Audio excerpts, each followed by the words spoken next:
Hey guys, backstage here at day number 1 of Riff Fest with Johannes from Avatar. Good to see you in person. Good to see you in person. Yeah, no doubt. So a lot of things happen. Your pretty face matches your honey smooth voice. Yes, that's right. Yeah, smooth voice. There you go. Perfect. Love the makeup, by the way. I forgot to wear mine Thank you. today. Yeah, and I make myself pretty when I see distinguished gentlemen such as yourself. Hey, by the way, I was thinking about this earlier. So obviously you grew up a fan of like the theatric rock and stuff like that. So what does it mean to open up for a guy like Rob Zombie? Well, we've done it a couple of times, and it's always nice. Right. Like, he's been good to us for a while. I think the first time we did it was, I want to say Switzerland, probably. And he's still with John 5, right? Yes. Yeah. That in particular, I think, is pretty awesome. Yeah, John's from here.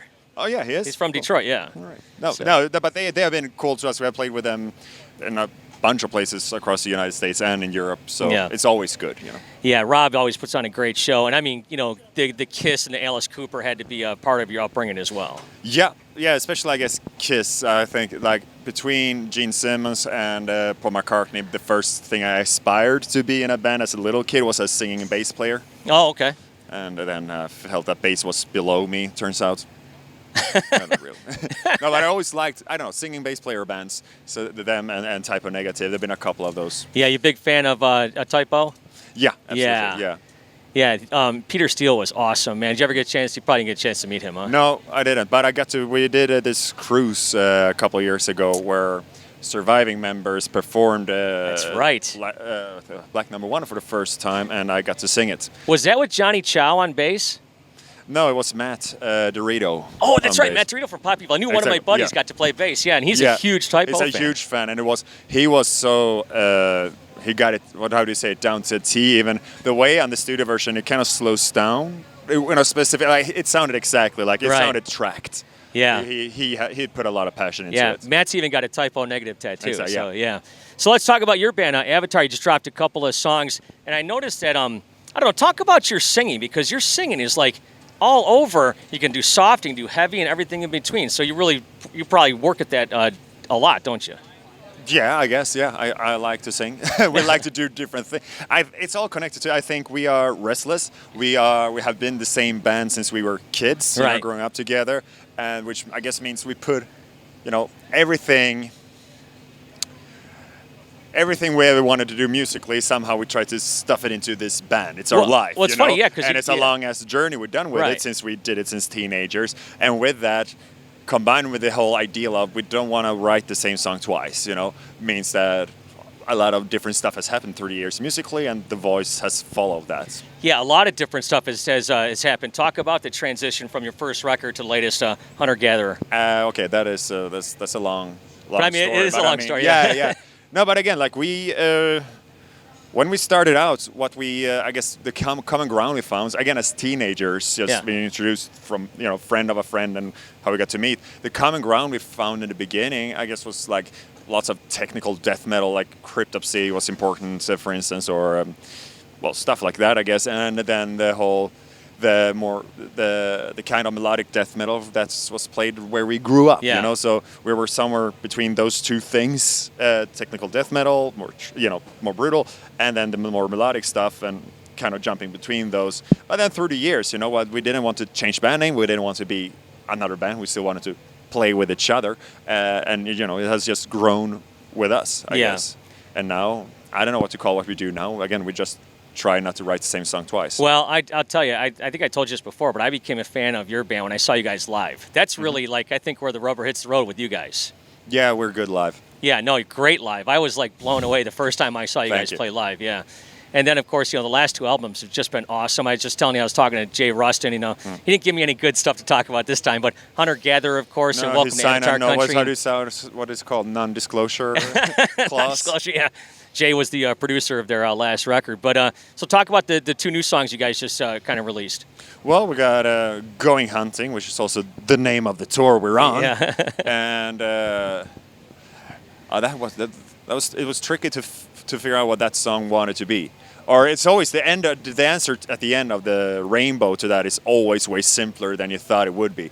But because there's that that is definitely a theatrical song, like musical theater-wise, and that meant that song was for a while 15 minutes long.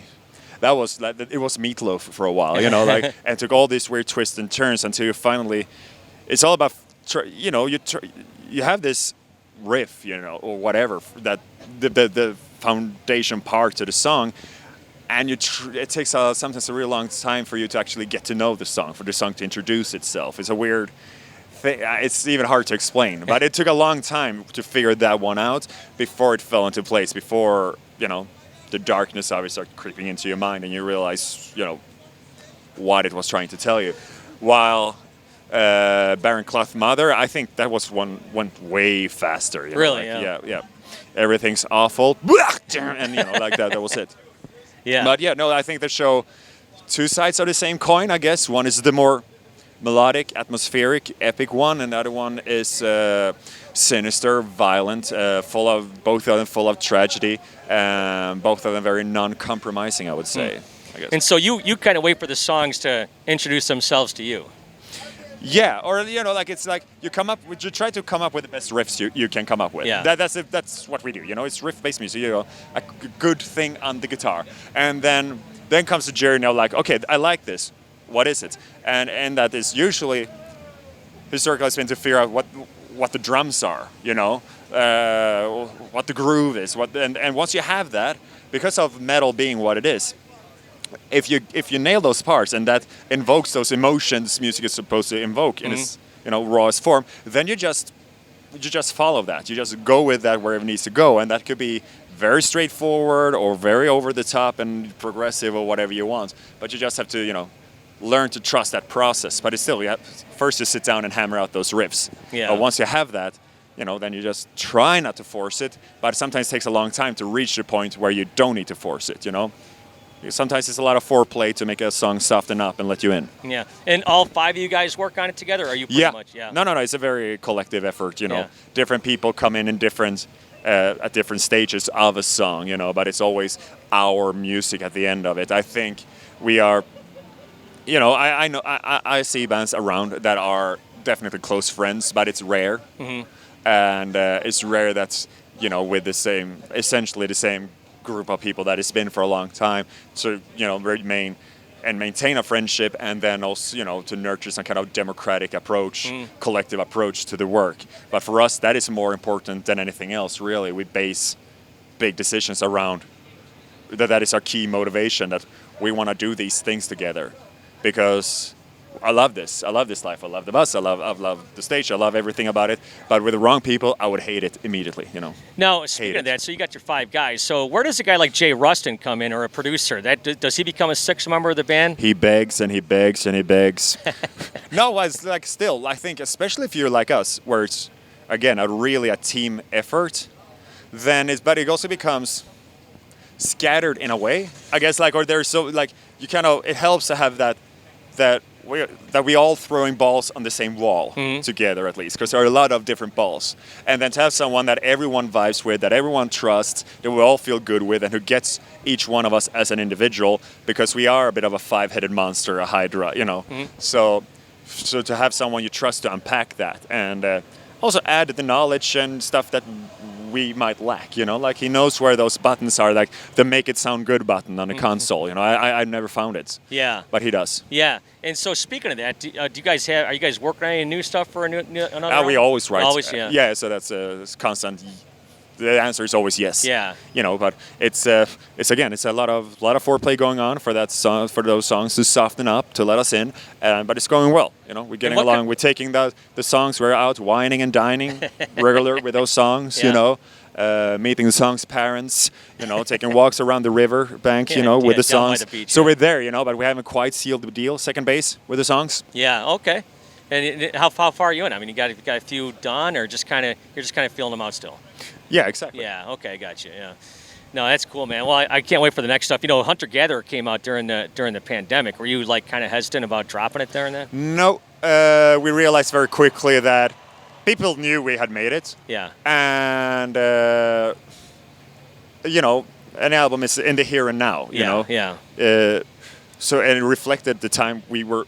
It reflected us then and there, and as it was already. People are aware. It would have felt very dishonest to try to have a business strategy when to release it. Yeah. We held off a couple of months just because it was right in the beginning. Like the whole, you push the launch button. There's a 6 week window to make it actually happen, or something like that. And it was kind of in March when everything, turned to hell. Yeah. We're like, let's see if the planet is like, let's just, we want to put it out as quickly as possible, but what's going on, Yeah. So we had that for a little bit. But yeah, no, it's, so it seemed wrong to wait too long. We lost like 3 months due to the pandemic. Yeah. Well, I'll tell you what, Johannes, really an honor to meet you in person and talk to you. Big fan, like I said, from that day, I'll never forget it. I think it was 2018, you came and played St. Andrews. It's like a club atmosphere. There's 1,000 people there, and it like blew my mind. I'm like, this is awesome. So really a pleasure to meet you. Thank you so much. Thank you. There you go. Johannes from Avatar, right here on 101 The Riff. My band.